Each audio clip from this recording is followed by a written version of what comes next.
flu vaccinations are back. Detroit to finalize bankruptcy deal. I'm Dan Kampanen. And I'm Samantha Ruff with your Public Eye News.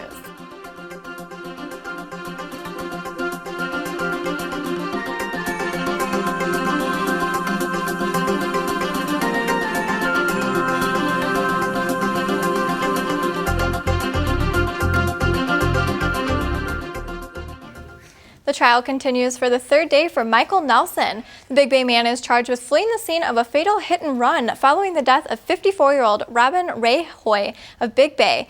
Rayhoy was found lying dead on Lighthouse Road early December 17, 2013. The prosecution called pathologist Dr. George Krasmowski to the stand and testified that Rayhoy's body had suffered numerous traumatic injuries, most seriously to the head and chest.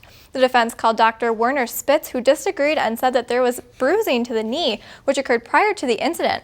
Spitz also stated that based on a tear on Rayhoy's jeans, she was dragged for a long distance before becoming dislodged on its own. The defense will continue their case Thursday, and the prosecution is expecting to recall traffic crash reconstructionist Sergeant John Bruno for further questioning. The Marquette County Sheriff's Department has released the names of those involved in the drowning that occurred on Mountain Lake Wednesday afternoon. The deceased has been identified as 48-year-old Paul Albert Charles Mackey of Big Bay. The two survivors were 29-year-old Charles Edward DeMay and 29-year-old Suzette Michelle Stevenson, both from Big Bay. According to the Marquette County Sheriff's Office, personal flotation devices were in the boat but not being worn at the time of the incident. Foul play is not suspected, but further investigation is necessary to determine specific information about the boat. And Detroit has finalized a major deal with a creditor that will hopefully propel the city's bankruptcy case to its conclusion. Detroit had spent the last 15 months working its way through extensive negotiations to reach settlements with major creditors. The last objector, Financial Guarantee Insurance, who is owed $1 billion, struck a deal earlier today. Lawyers announced that when the time comes to demolish the Joe Louis Arena and the adjacent parking structure, that FGIC will get the 9-acre property to develop. They plan to develop a hotel with office and retail space. Michigan Governor Rick Steiner signed legislation yesterday to crack down on human trafficking and help its victims. The new legislation would help minors who are suspected of prostitution. They will be presumed as victims, and John soliciting sex from minors will face stiffer criminal penalties, like being added to the Michigan sex offender list.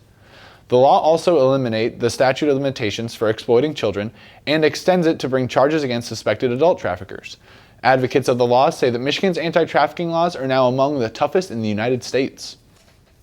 Health officials are encouraging Michigan residents to get the flu vaccination as the state says it's confirmed its first cases of influenza of the 2014-2015 season. The Michigan Department of Community Health announced Thursday that it recently confirmed 3 cases of influenza in adults, the first of the season identified by a state laboratory. 1 case is H1N1, 1 is H3N2, and 1 is an influenza B case. The peak of flu season typically comes between January and April. Officials warn influenza is potentially life-threatening, especially for infants and elderly. Students in Michigan are receiving less money than before pre-session days. Michigan is spending 9.5% less per student in the 2014-2015 school year than it did in the year before the 2008 economic downturn. The report comes from a study done by the Center on Budget and Policy Priorities, and it shows that K-12 per pupil foundation grant from the state is $615 less per student. That number does not take into account local funding for schools, instead only focusing on state aid. Michigan is not alone, though. It is one of the 30 states providing less funding per student since 2008. In a statement Thursday morning, officials with the governor's office called the report, quote, incomplete and inaccurate, end quote. And after the break, we'll have your national and international news. Stay tuned. Coming up on Austin City Limits.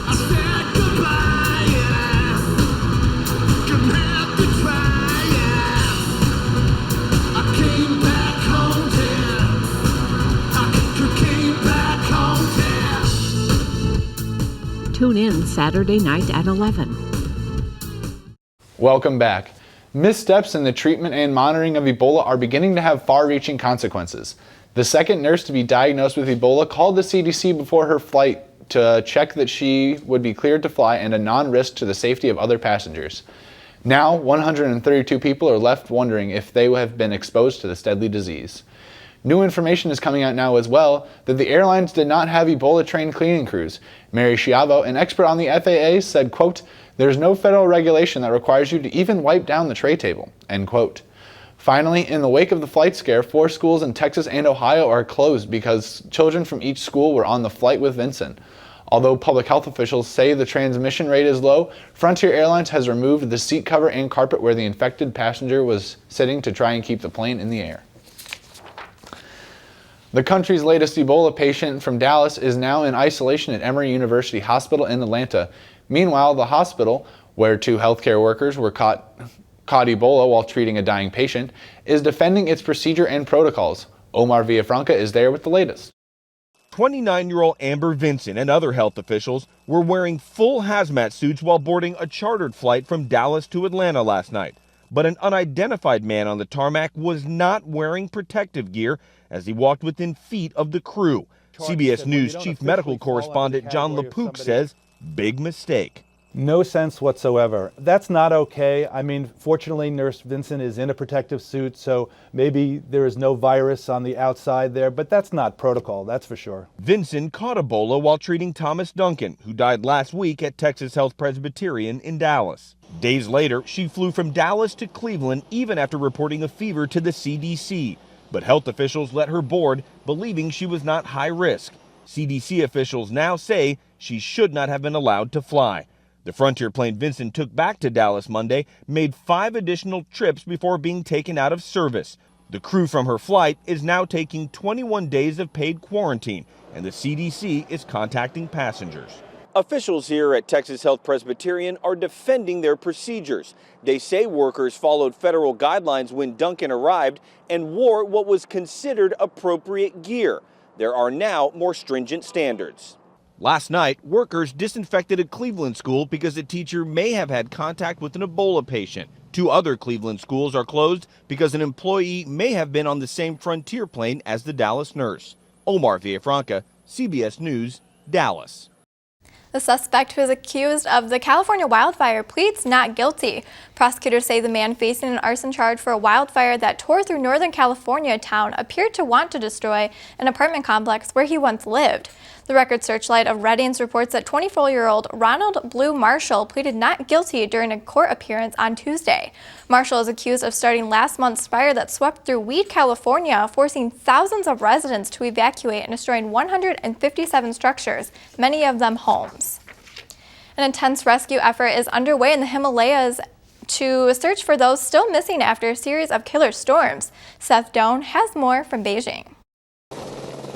Rescue teams are using helicopters to search and airlift survivors to safety, following a freak weather system Wednesday that swept into the Himalayas, triggering those deadly blizzards and avalanches. Crews report seeing jackets, gear, and even bodies in the snow, but they could not retrieve them due to dangerous conditions. This is peak trekking season in this part of Nepal, and it's believed the unusual weather system was whipped up by Cyclone Hudhud, which lashed India a few days earlier.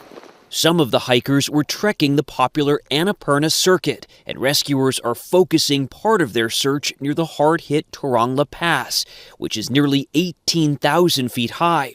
Annapurna is the world's 10th highest mountain and is roughly 200 miles from Mount Everest. Israeli Lenore Kagang was among the survivors. We all thought that somebody going to die and maybe we going to die. Canadian Nadia Chikrin realized her brother and his girlfriend were hiking in the area. She's hoping they're only out of touch because it's so remote. We've got to carry on and assume that everything's fine until we hear differently. We spoke with the U.S. Embassy in Nepal. They told us that one American was among the survivors who has been rescued. And at this time, it is not believed that there are any other Americans among the 70 who are still believed to be missing. Seth Doan, CBS News, Beijing. Stay tuned because weather and sports are coming up after the break.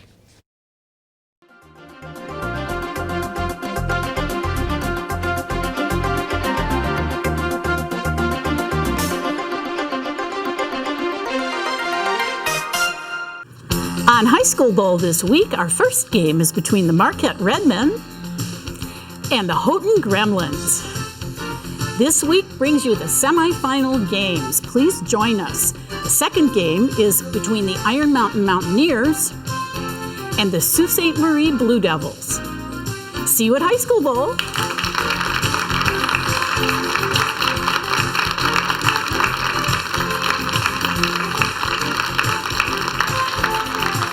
Welcome back to Public Eye News. I'm Floyd Smith here with your local weather. As you can see behind me in the Academic Mall, it is cloudy, so make sure you grab a jacket. Current conditions are cloudy with a temperature of 48 degrees and winds are going north at 5 miles per hour, and the barometric pressure is 29.77 inches and steady. Tonight, it will be cloudy with a low of 45 degrees and the winds will go south at 3 miles per hour. Tomorrow, there's a 100% chance of rain, so make sure you grab a jacket. The high is 47 degrees, and winds are going north-northwest at 22 miles per hour. Taking a look around the UP, it is 53 degrees and cloudy in Sault Ste. Marie, 53 degrees and cloudy in Manistee, 50 degrees and cloudy in Escanaba, 48 degrees and cloudy in Menominee, 49 degrees and cloudy in Iron Mountain, 47 degrees and cloudy in Ironwood, 54 and cloudy in Houghton, and back here in Marquette, it is 48 and cloudy. Taking a look ahead, Saturday, it is a high of 40 degrees with a low of 32 degrees and partly cloudy. Sunday is a high of 51, a low of 42, and few showers. Monday, there's a high and low of 46 and showers. So it's a cloudy day for weather, but how's it looking for sports? It's doing pretty good. Last night's Red Wing games against the Boston Bruins was what Bruins coach Claude Julien called a real tough win. The Bruins had outshot Detroit 35-18 in regulation, but Detroit's Jimmy Howard made 3 key saves in overtime. David Krejci and Riley Smith both scored again in the shootout, with giving the Bruins a victory with the final score of 3-2. Julien said, quote, "It's probably the best game we've played to this point, but Howard played very well," end quote. This game ended a 3-game losing streak for the Bruins. And former NMU basketball player DeAndre Taylor has just been announced as the newest member of the Harlem Globetrotters. He is one of 6 rookies on the roster. Taylor was named the NMU newcomer in the year of 2010. The 6'4" Chicago native led the team as captain in 2012 with his 45-inch vertical leap and an average of 14 points per game. The Globetrotters will play in over 310 games this season, occurring in more than 250 cities. The season starts on December 26th and will run through May 2015. And the New England Patriots are holding as the favored team for tonight's game against the New York Jets, despite numerous injuries. The Patriots have not been without problems this season and are currently sitting at 3-3 at the beginning of the first 6 weeks. The Jets, on the other hand, are sitting at 1-5. The Jets will also be without 2 reserves, with linebacker Trevor Riley and wide receiver Greg Salas unable to play. The kickoff is at 8:25 p.m. Eastern Time. So, I hear you have a story about sportswear. That I do. Yoga gear company Lululemon might not be making any new friends here in Buffalo. The floor of the new Western New York store is decorated with phrases that define the heartbreak of Buffalo sports fans: wide right and no goal. Wide right is a reminder of the missed field goal in the Buffalo Bills' 1991 Super Bowl loss to the Giants. The sportswear company tells the Buffalo News it's meant to honor Buffalo's strength in the face of adversity. The store has now covered the area with a rug and says it'll be replaced. And it's a lawsuit over an F. A Seattle area high school student is suing over the F she was given in chemistry last year. The teen's attorney, Greg McBroom, says the girl was unjustly cheating and unfairly penalized. The Lindbergh High School student is concerned with the failing grade because she believes it will hurt her chances of getting into college. And that's all the time we have for you tonight here at Public Eye News. You have a great rest of your day and tune in tomorrow.